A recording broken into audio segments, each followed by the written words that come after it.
Okay, so you guys have probably picked up on the fact, pirate sweatshirt. I actually have a pirate flag. It's not up here in my basement because we hang it off the deck when we have parties. I'm not kidding.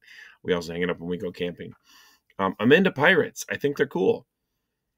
Side note, talking like a pirate. Obviously, there's no notes today anyhow. You don't have to write anything down, but just for curiosity's sake, wanted to touch on this side note about talking like a pirate. Do pirates say "arr" and have that funny accent we imitate on September 19th, which, if you're not familiar, is International Talk Like a Pirate Day?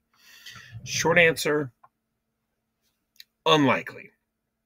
Um, the pirate accent that we know, the pirate talk that we know, obviously all of it happens in English. Sounds a bit like this, right? Got English pirates. So we have pirates who are English, we have pirates who are Dutch, we have pirates who are French, we have pirates who are Spanish. These are the four main nautical powers in the golden age of piracy. Related to that, these pirate ships don't necessarily fly just a Jolly Roger all the time, traditional pirate flag. They may in fact fly the colors of the country that they're representing or the colors of the country that they are pretending to represent when they go into a port of call. So the long answer, why do we think that they talk like this? It starts with Robert Louis Stevenson. Stevenson is a Scottish novelist famous for the pirate novels Kidnapped and Treasure Island, probably more famous for Treasure Island. His writing style reflected his upbringing in Scotland, and he's thought to have created many of the standard pirate phrases we think of today, such as pieces of eight and shiver me timbers. Honestly, as much as anything, it's because Stevenson just was a Scottish guy, and these might have been terms that existed in his village upbringing. Fast forward a little bit to the 1950s, 1950 specifically.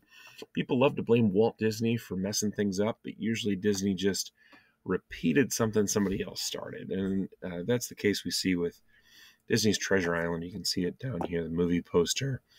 Robert Newton plays Long John Silver from the novel Treasure Island. And so he's born in Dorset, in England, southern England, educated at Cornwall.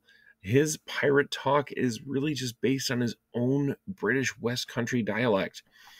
So his accent technically may not have been that far off of what at least English pirates would have sounded like, because he grew up in a maritime or a near the water community. The notorious pirate Blackbeard, Edward Teach, also grew up in a similar area. He grew up in Bristol, not Bristol, Wisconsin, where the Renaissance Fair is, but Bristol, England. So really, he may have sounded like that. At any rate, Newton played Long John Silver on the big screen in 1950's Treasure Island and was known as one of the earliest screen pirates. So he had large influence on how we picture pirates going forward. Fast forward just a touch, and we have Errol Flynn, one of my personal favorites for the old pirate movies. Flynn's Captain Blood, Yankee Buccaneer, Against All Flags, Buccaneer's Girl, Double Crossbones, showed off Flynn's swashbuckling style. And since he's Australian, his accent kind of imitates that of Newton. He's born in Tasmania, so he's created this same style as Newton did with Treasure Island. And Flynn's swashbuckling and romantic style also influenced the naming of course, Flynn Rider, Eugene Fitzherbert from Tangled. Finally, you guys are probably familiar with Johnny Depp, Captain Jack Sparrow. He just falls directly in line with the examples that we just discussed a minute ago. Kind of takes his character trying to mimic these guys, as well as a little bit of Keith Richards, and then just trying to play it with a little bit of more drunkard to it, because pirates are known for favoring rum. But again, it's going to vary. If they're English or Dutch, probably favoring gin, maybe rum. French going a little more towards the wine angle. Spanish a little more towards the port angle. And all sailors are kind of known for doing this in this particular time period. Here's one of the key things. Pirates, real ones, still are sailing the seven seas today.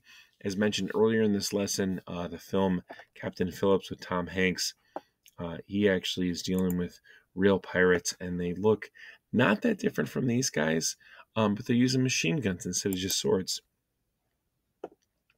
So here's the key here. We're getting to the exit ticket here, I promise. Thomas Jefferson becomes president in 1801. He does not like war. He also does not like ransom. He's going to stop paying these pirates, or at least it sounds like he's going to, based on his concepts. What do you think he should do about the pirates? Do you think he should stop paying them? Do you think that he should go ahead and support paying them? Or what way can he find a way to get around this? So consider what might be the best example for Thomas Jefferson to do to get control of these pirates. And then on the very next slide, we'll have our exit ticket.